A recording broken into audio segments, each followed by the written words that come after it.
बिस्मिल्लाहिर्रहमानिर्रहीम। अस्सलाम वालेकुम व्यूअर्स, क्या हाल है, कैसे हैं आप? आई होप कि आप खैरियत से होंगे। व्यूअर आए रेसिपी स्टार्ट करते हैं। आलू और गोश्त बनाने लगी हूँ जो कि आपको शोरबे वाला बहुत पसंद आने वाला है। तो जो है वो कट गई है। इसमें मैंने 2 टीस्पून मैंने मिर्चें डाली हैं और 1 टीस्पून मैंने नमक डाला है।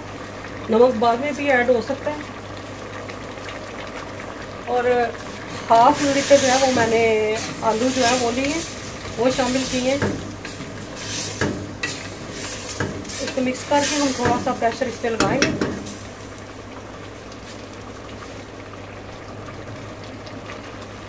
प्रेशर कुकर को बंद करेंगे।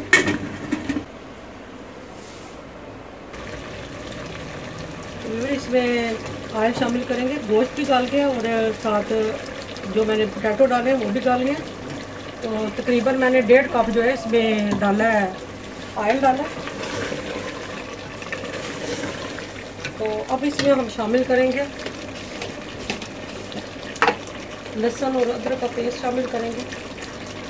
तकरीबन 1.5 टीस्पून डालेंगे।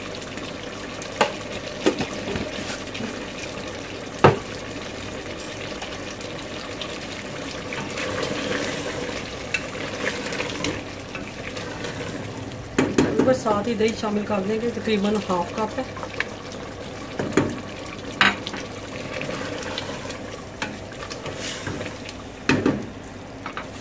तो इसमें आप पानी डाल देंगे, मसाला अच्छे से जो है वो डाल दें।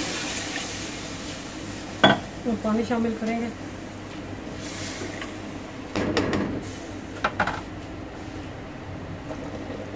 तो फ्रेंड इसमें आप धनिया शामिल करेंगे।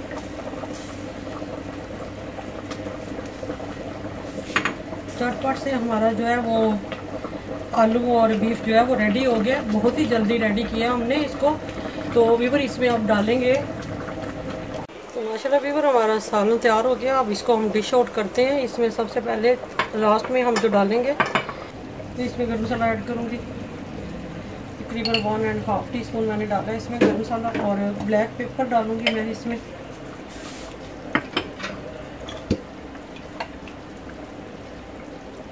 तो माशाल्लाह वीवर देखें हमारा आलू और बीफ जो है वो बड़ी जल्दी से हमने तैयार की है। चटपट से रेसिपी ये रेडी की है, शोरबे वाला बनाया। तो आपको ये रेसिपी कैसी लगी हो? उम्मीद करती हूँ कि आपको पसंद आई होगी। और पसंद आए तो इसको लाइक करें, शेयर करें, अपने दोस्तों के साथ शेयर करें और कमेंट्स करके ज़रूर बताएं कि आपको ये रेसिपी कैसी लगी है। मुझे आपके फीडबैक का इंतज़ार रहेगा। इंशाल्लाह नेक्स्ट रेसिपी के साथ, बहुत अच्छी रेसिपी के साथ आऊँगी। तब तक के लिए ढेरों दुआओं के साथ अल्लाह हाफ़िज़।